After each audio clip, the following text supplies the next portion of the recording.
அது இறைவனுடைய எண்குணங்களில் ஒன்று. இறைவன் அனாதி முத்தன், ஆன்மா அனாதி பெத்தன். அதான சைவ சித்தாந்தம். அதான் குற்றமில்லாதவர். உயிர்கள் குற்றத்தோடு இருந்து சாதித்து நீக்கி கொள்ளுகின்றன. இறைவன் இயல்பாகவே பாசங்களில் நீங்கியவனா இருக்கிறார். ஆமா.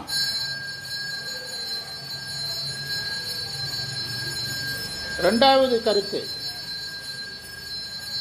மாசற்ற ஜோதி. இந்த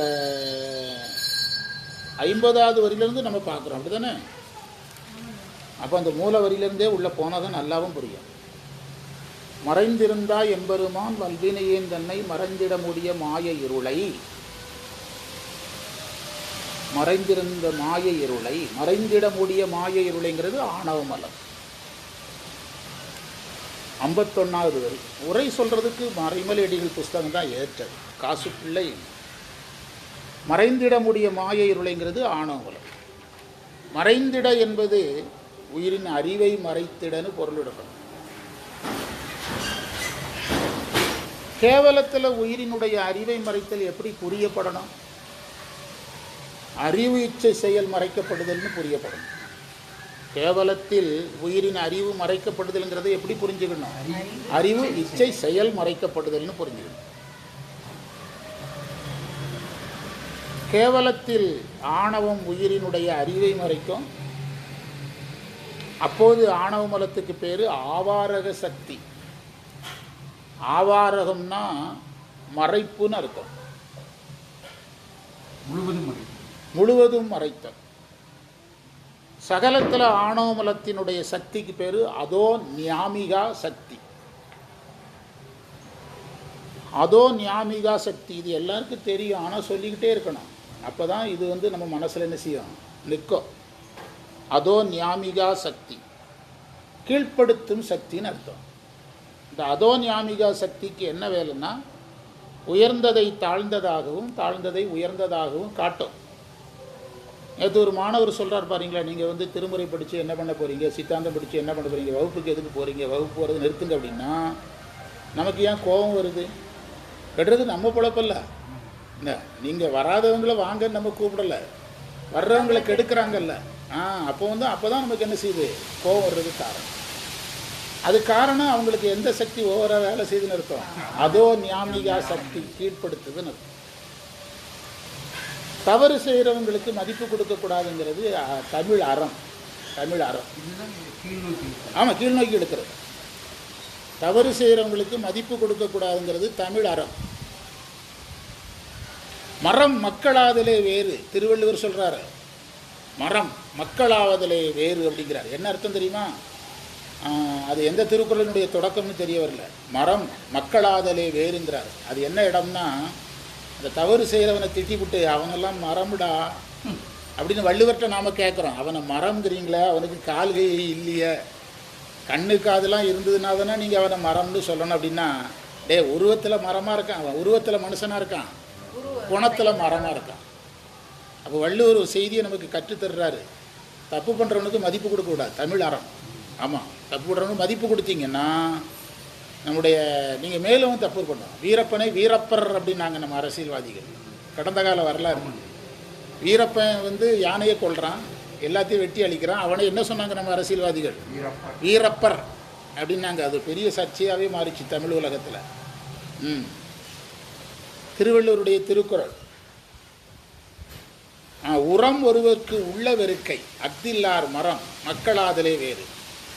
ஒருவனுக்கு உள்ள செல்வம் என்பது ஊக்கம். நம்ம எப்படியாவது இது சாதிச்சிருவோங்கிற வேகம்தான் ஒருத்தனுக்கு செல்வம். அந்த ஊக்கம் இல்லைன்னா அவன் உருவத்தில் மக்கள், தோற்றத்தில் என்னது, உருவத்தில் மக்கள் போல தோன்றினாலும் மரங்கள் தான் அப்படிங்கிறார். எத்தனாவது குறள்னா எழுதிவிடுங்க, உங்களுக்கு தேவைப்படும். 600வது குறள். மாக்கள் சொல்லுவார். நீங்கள் உங்களுக்கு என்ன, இவர் சைவம் பேசுகிறவர் இப்படி பேசுகிறாரு, ஏன் ஒரு வாயில் இப்படி கஷ்டமாக வருதுன்னா, அறம் அதைத்தான் சொல்லியிருக்குது. பாண்டிய மன்னனை பார்த்து கண்ணகி என்ன கேட்டாங்க? தேரான அறிவில்லாதவன் அர்த்தம். ஒரு நாட்டின் மன்னனை பார்த்து அறிவில்லாதவனை அப்படின்னு கையை காட்டி பேசுது ஒரு பொம்பளை அப்படின்னா அப்படி பேசுனதுனால தான் கண்ணகிக்கு இந்த மரியாதை. நீங்கள் எப்போ வந்து தவறுக்கு நீங்கள் மதிப்பு கொடுக்குறீங்களோ அப்போ தவறை நீங்கள் தடுக்கவே முடியாது, தவறை தடுக்கவே முடியாது. தவறுன்னு சொல்கிறது ஜனநாயகம் சொல்லிக்கிறாங்க. ஆமாம் ஆமாம். ஆனால் சுட்டிக்காட்டப்பட்டது என்னன்னு சொல்ல மாட்டாங்க. நீங்கள் நிறையா அரசியல் மூலமாக தான் நீங்கள் இதை கற்கணும். நான் ஒரு நாளைக்கு மினிமம் 2 மணி நேரம் நியூஸ் பார்க்குறேன். என்ன காரணம்னா அரசியல்வாதி தான் நமக்கு குரு. ஒவ்வொரு நாளும் நடக்கிற அரசியல் நகர்வுலேருந்து நம்ம என்ன செய்யணும், கற்கணும். இன்றைக்கி ஒரு அரசியல்வாதி வந்து நிறைய விஷயங்களை வெளிப்படையாக பேசியிருக்கிறார். இன்றைக்கி வரும்போது பேட்டி பார்த்துட்டு வந்தேன். கோயம்புத்தூரில் வந்தோடனே கார்லேருந்து இறங்கி நேரே ஓடிவே நியூஸ் தான் பார்த்தேன். இன்றைக்கி தென் தமிழகத்து அரசியல்வாதி அவர் வந்து நிறைய விஷயங்களை வெளிப்படையாக பத்திரிக்காரனும் அவர்கிட்ட சண்டையை போடுறாங்க. பத்திரிக்காரன் இவரை டார்ச்சர் பண்ணி டென்ஷன் பண்ணி விட்டுட்டான். எந்த பத்திரிக்கை இருந்துடா வந்திருக்கிறேன், எங்கேருந்து வந்திருக்கிறாங்கிறான், அடிக்க போகிறாங்க. இதெல்லாம் நம்ம பார்க்கணும். பார்த்தா தான் நீங்கள் எல்லா வகையான உலகங்களும் நமக்கு தெரியும். அரசியல்வாதிகள் வந்துட்டாங்கன்னா ரொம்ப பதியமாக பேசணும். ஒரு தடவை கரூர் எங்கேயோ போயிட்டு வரும்போது ஒரு குறிப்பிட்ட கட்சியினுடைய மாநாடு. அப்போ வந்து துணை முதல்வர் தான் அந்த மாநாடை நடத்திட்டு வர்றாரு. அந்த மீட்டிங்குக்கு நம்ம ராதாபாய் டீச்சர் போயிட்டு வந்தது, ஸ்கவுட்டு. அப்போ நான் மைக்கில் பேசுகிறேன். அப்போ வந்து துணை முதல்வர் ஐயாங்கிறேன். அதிலெல்லாம் கவனமாக இருக்கணும், இல்லைன்னா பிறகு நம்ம சர்ச்சையில் மாட்டிக்கிடுவோம். அப்போல்லாம் கவனமாக இருக்கணும், நம்ம சர்ச்சையில் மாட்டிக்கிடுவோம். எல்லாம் தெரியணும், ரொம்ப கவனமாக இருக்கணும். அவங்கள விட நாம் விவரமாக இருக்கணும். அப்போ ஆணவமலம் சகல நிலையில் என்ன பெயரிட்டு அழைக்கப்படும்? சகலத்தில் அதோ ஞாமிகா சக்தி, கீழ்ப்படுத்தும் சக்தி. உயர்ந்ததெல்லாம் எதா தெரியும், தாழ்ந்ததா தெரியும். அதனால தான் நம்மளால் வந்து திருமுறை சித்தாந்தம் பன்னிசை இதையெல்லாம் கொண்டு சேர்க்கறதுக்கு நம்ம போராடுறோம். இப்போ நீங்கள் சொல்கிறீங்க பொருளுக்கு ஆசைப்படுறவங்க இங்கே வராத, புகழுக்கு ஆசைப்படுறவங்க வராதன்னா, கீழ்ப்படுத்தும் சக்தி இருக்கும்போது அவங்களுக்கு எது தான் பெருசாக தெரியும்? நாங்கள் வந்ததே பொருளுக்கு தானே. நீ பொருளுக்கு ஆசைப்படாதங்கிற, நாங்கள் வந்ததே புகழுக்கு தானே, புகழுக்கு ஆசைப்படாதங்கிற உணர்வில் அந்த கீழ்ப்படுத்தும் சக்தி அவங்களை நம்ம கூட என்ன செய்யாது, இருக்க விடாது. அதெல்லாம் நமக்கு புரியணும். புரிஞ்சால் நம்ம அதை நேச்சர்னு ஏற்றுக்கிறோம். இன்றைக்கி நான் டாக்டர்கிட்ட பேசிகிட்டு இருக்கும்போது சொன்னேன், நாங்கள் யாரும் சத்தியம் தவறாத உத்தமர்கள் கிடையாது. நாங்களும் தெரியாமல் சில தவறுகளை செய்திருக்கலாம், மற்றவர்களே ஏதோ தவறுகளை செய்திருக்கலாம். ஒருவர் தவறை ஒருவர் மன்னித்து போனால் தான் என்ன பண்ண முடியும், சமயம் பண்ண முடியும். உண்டா இல்லையா? சமயம் பண்ண முடியும். சும்மா சமயம் நம்ம பண்ணுறதுன்னா அப்படியே நம்ம நேராக நின்று நெட்டை மரங்கள் மாதிரி நிற்க முடியாது. முடியாது. அதாவது ஒரு மரங்களை சாய்க்கிற அளவுக்கு வெள்ளம் வருதுன்னா 60 அடி மரம் 60 அடிக்கு வேறு போட்டிருந்தால் கூட கீழே விழுந்துருது. ஆனால் சாதாரண இது நாணல் அப்படியே படுத்துக்கிடும். எது போனோன்னு எந்திரிச்சு நின்றுடும்.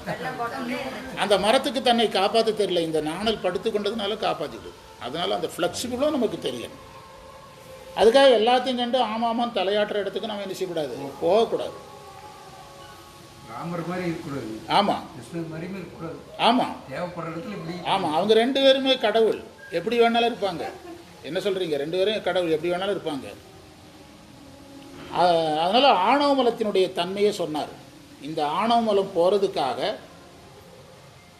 நல்வினை தீவினை என்ற கயிறுகளால் இந்த உயிரை கட்டுறாரு. கட்டி உடம்பை கொடுக்குறாரு. சைவ சித்தாந்தம் அப்படியே வெளிப்படையாக இருக்குது. கேவலத்திலிருந்து சகலத்தில் கொண்டு வந்தாருங்கிறத தான் இவ்வளவு நீளமாக உரையாசிரியர் நீட்டுறாரு.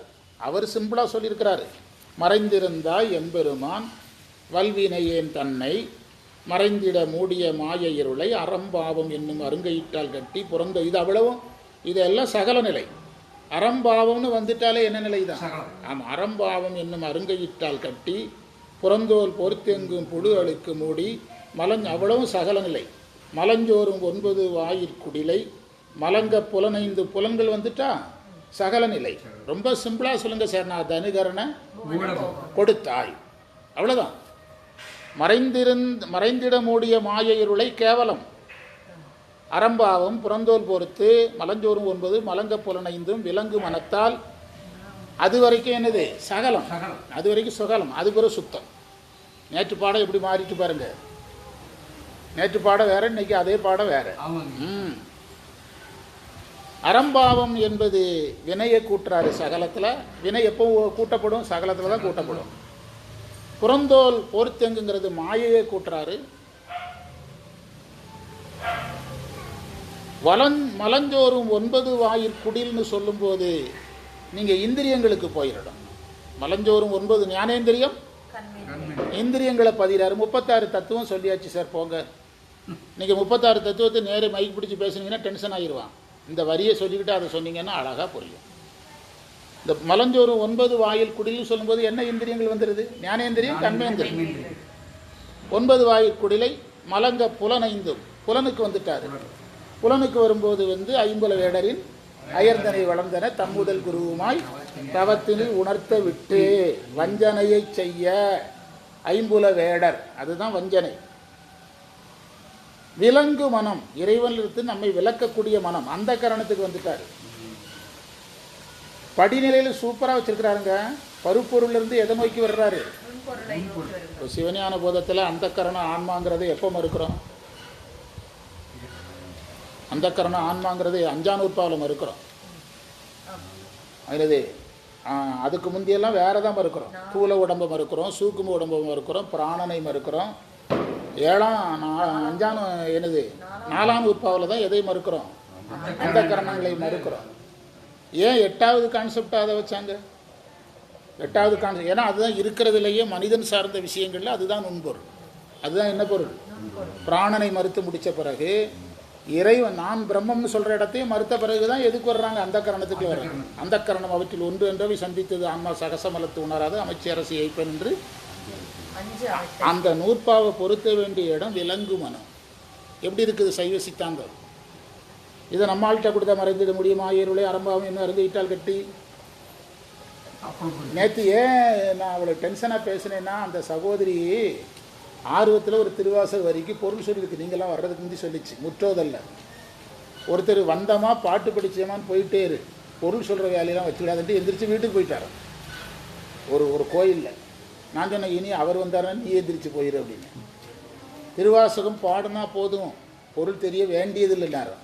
அதெல்லாம் எவ்வளோ பெரிய பிரச்சாரம், தவறான பிரச்சாரம். அவருக்கு வேண்டியதில்லைங்கிறது எல்லாருக்கும் வேண்டியதில்லைன்னு என்ன செய்யக்கூடாது, சொல்லக்கூடாது. விலங்கு மனத்தால் விமலா, அந்த விமலாவை தான் முதல்ல எடுத்து சொன்னார் சார். மாசற்றவனேன்னு சொன்னார். இந்த விமலா மேலே வந்துட்டு, விமலான்னு பேர் வச்சிருக்கவங்களுக்கு கூட இதுதான் அர்த்தங்கிறது தெரியாது.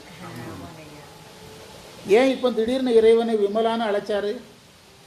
ஆன்மா மேலே ஃபுல்லாக மலத்தில் கிடக்கு, எடுக்கிறதுக்கு ஆற்றல் யார்கிட்ட தான் இருக்குது. அதனால விமலான்னு கூப்பிட்டார். மலம் இல்லாதவன்ட்ட மலத்தை பற்றி ஏன் பேசுகிறாரு? இப்போ நீங்கள் போய் உங்கள் அண்ணங்கிட்ட போய் அதில் போட்ட பணம் போச்சு, இதில் போட்ட பணம் போச்சு, மொத்தத்தில் 4.5 லட்ச ரூபா, இதில் ஒரு 5 லட்ச ரூபா, 15 லட்ச ரூபா காலையில் உங்கள் அண்ணன்ட்ட சொன்னால் என்ன அர்த்தம்? எதையாவது இந்த கடனை கொஞ்சம் அடைச்சி கொடுன்னு சொல்லணும். அவன் கடன் இல்லாமல் இருக்கணும். அவன் வித்தியாசமாக இப்போ தான் அவன் ஃபோன் நம்பரை தேடிட்டு இருந்த ஒரு 16 லட்ச ரூபா தேவைம்பா. ஆமாம், அவன் எப்படி உங்களை காப்பாற்ற முடியும்? குருடும் குருட்டாட்டம் ஆடின கதையாயிரு. அதனால தான் அந்த இடத்துல சாமியை விமலன்னு வச்சார். இன்ஃபெக்ஷனில் இருக்கிற ஒரு டாக்டர், ஆமாம், இன்ஃபெக்ஷனில் இருக்கிற ஒரு டாக்டர் எப்படி நம்மளை இன்ஃபெக்ஷன்லேருந்து காப்பாற்ற முடியும்? அவரே சொன்னாலும் நம்ம நம்ப மாட்டோம். ஒரு அந்த ஆற்றல் இருக்கிறவங்கள நம்புகிறோம், உண்டா இல்லையா? பஞ்ச விலங்கு மனத்தால் விமலா உனக்கு. இப்போ கலந்த அன்பாகிலிருந்து எந்த நிலை தொடங்குது? சுத்த நிலை தொடங்குது. கலந்த அன்பாகி கசிந்து உள்ளுருகி நலந்தான் இல்லாத சிறியற்கு நல்கி. நலந்தான் இல்லாதன்னா சுத்த நிலை வந்ததுன்னு அவர் சொல்லலை, சுத்த நிலையை வலியுறுத்துறாரு. இதெல்லாம் எதுவும் இல்லை, நீ குருவா வந்தாங்கிறாரு. ஆமாம், இதில் முக்கியமான செய்தி, என்கிட்ட அன்பு இல்லை, நான் உருகலை, நீ வந்தங்கிறாரு. சித்தாந்தப்படி அது இல்லைன்னா இறைவன் வரமாட்டார். அது மாணிக்க வாசகர் பணிவுல சொன்னது, புரியுதா? கருணையினால் ஆண்டு கொண்ட என் சரியகிரிய யோகத்துக்கு நீ ஆளலை, நீ எதனால் ஆண்டாய்? அதைத்தான் அவர் அங்கே சொன்னார். தவிர சித்தாந்தப்படி அன்பு இல்லாமல் உருகாமல் யார் வரமாட்டார். அதனால் அங்கே சுத்த நிலை பேசுகிறார். குரு நலந்தான் இல்லாத சிறியர்க்கு நல்கி. 8ஆம் நூற்பாயினுடைய முன்பகுதி பின்பகுதி 4 அதிகரணம் எல்லாம் அதில் சேர்த்துக்கலாம். நிலந்தன்மையில் வந்திரளி நீள்கிழகில் காட்டி ஐம்புல வேடரின் அயர்ந்தனை வளர்ந்தன தம்புதல் குருவோ தவத்தில் உணர்த்தை விட்டு அந்நியமின்மையில் அதான் நீள்கிழகில் காட்டி. எப்படி இருக்குது? அருமை இருக்கு. இப்படி சிவபுராணம் படித்தா அது சைவ சித்தாந்த கல்வி. இதைத்தான் நம்முடைய குரூப்பினுடைய சிறப்பு கல்வின்னு சொல்கிறோம். இது நம்ம தொண்டர் சீர்பரவார் குருகுலத்தின் தனிப்பட்ட கல்வி. பெரியவங்க எல்லாமே ஒரே மாதிரி செஞ்சு அதே தான் அதை கண்டுபிடிக்கும். நாம் கண்டுபிடிக்கிறோம். நமக்கு வந்து பாடத்தை விட்டுட்டு வெளியே போய் வாழ்வியல் 20 நிமிஷம் பேசணும்னு பேசுவோம். ஒரு கான்செப்டை வச்சுக்கிட்டே 15 விஷயம்னாலும் பேசுவோம். இதே இதில் சித்தாந்தத்தை அடாப்ட் பண்ணனாலும் நம்முடைய குருகுலத்தால் முடியும். அங்கே பேசினாலும் இதுக்கு தான் வர்றோம். ஆமாம் இதை பேசினாலும் சார், இங்கே வர்றது தான் சார் அங்கே போகிறது. நான் முதல்ல உங்களுக்கு பல முறை சொல்லியிருக்கிறேன். சுரங்கத்துலேருந்து தங்கமாக வராது. 10 டன் மண் வெட்டுனா 10 டன் மண்ணை வெளியெடுத்தால் தான் 1 கிராம் தங்கம் வரும். அதேமாதிரி நீங்கள் உளர வரதான் சாமியை விட்டால் இன்னும் உளருவான்ட்டு எதையாவது காட்டுவார். லைட் வேறு எதுவும் அணைக்கணுமா சாமி? இந்த 2 லைட் அவ்வளோதான். நான் போகும்போது கதவை போட்டுட்டு போயிடுறேன். சரியா? இந்த பின்னாலுக்கு லைட்லாம் அணைக்கணும். சரி சரி சாமி. சரி சரி சரி. அப்போது இந்த இடத்துல நீங்கள் அடாப்ட் பண்ணி இப்படி பாருங்கள். இந்த வரி எடுத்து பேசினா எப்படி இருக்குது? சூப்பராக. கேவலம் சகலம் சுத்தம். கடல் காட்டி கொண்டு வந்து முடிச்சாச்சு. உங்களுக்கு 8ஆம் வகுப்பு கிளியர். அப்போ அடுத்து 9ஆம் வகுப்பு வருமானு கேட்கக்கூடாது. நேற்று உங்களுக்கு சொன்னேன், திருமுறை அப்படிலாம் நீங்கள் நினைக்க மாதிரி ஸ்டெப்பாக என்ன செய்யாது சொல்லாது. அங்கங்கே கொட்டி கிடக்க மழை மாதிரி. ஆமாம், மழை வந்து உடுமலைப்பேட்டையில் 5 சென்டிமீட்டர், பழனியில் 7 சென்டிமீட்டர். அதெல்லாம் நீங்கள் கணக்கெடுக்க முடியாது. பெஞ்சதுன்னா வரவேற்றிட்டு போயிட்டே இருக்கணும். அப்படி தான் பார்க்கணும். ஆமாம், டேம் தண்ணியை தான் நீங்கள் டிஎம்சி கணக்கு போட முடியும். மழை தண்ணியை கணக்கு போட முடியாது. மழை வந்து எப்போ வரும்னு கணிக்கலாம். நிமிட கணக்கில் கணிக்க முடியுமா மழையை? நீங்கள் டேம் திறக்கிறதுக்கு நிமிட கணக்கில் சொல்கிறேன். 9:10 டேம் திறக்கப்படும். அமைச்சர்லாம் உடனே பூவோட வந்து நிற்பாங்க. இவன் சொல்லலாம் டேம் திறக்காத மாதிரி. எல்லோரும் வந்து பூவை போடுவாங்க. உண்டா இல்லையா? அப்படி நீங்கள் புரிஞ்சுக்கணும். 2 வித்தியாசமாக புரியும் என்று அந்த பாடப்பகுதி அந்த இடத்துல நிறுத்தி நாம் அடுத்த பகுதிக்கு அடுத்த வகுப்பில் வரலாம் என்று நிறைவு செய்வோம். எல்லா கோயில்களும் 8 மணி நேரம் 8:30 மணி வரைக்கும் இருந்தால் நமக்கு ஒரு ஃப்ரீயாக இருக்கும். லைட் அணைச்சோடனே ஒரு பயம் வந்துடுது கோயில்களுக்குள்ளே. சந்நிதிக்குள்ளே ஏன் லைட் அணைக்கிறாங்க? ஏன்னா அப்புறம் பக்தர்கள் உள்ளே போவாங்க பார்த்தீங்களா? அப்போ யாரை தேடுவாங்க? அர்ச்சகரை தேடுவாங்க. உங்களுக்கு இதெல்லாம் இப்போ நம்ம அதுக்கு மேலே இருக்கிறது பெருசு இல்லை. ஆனால் பொதுவாக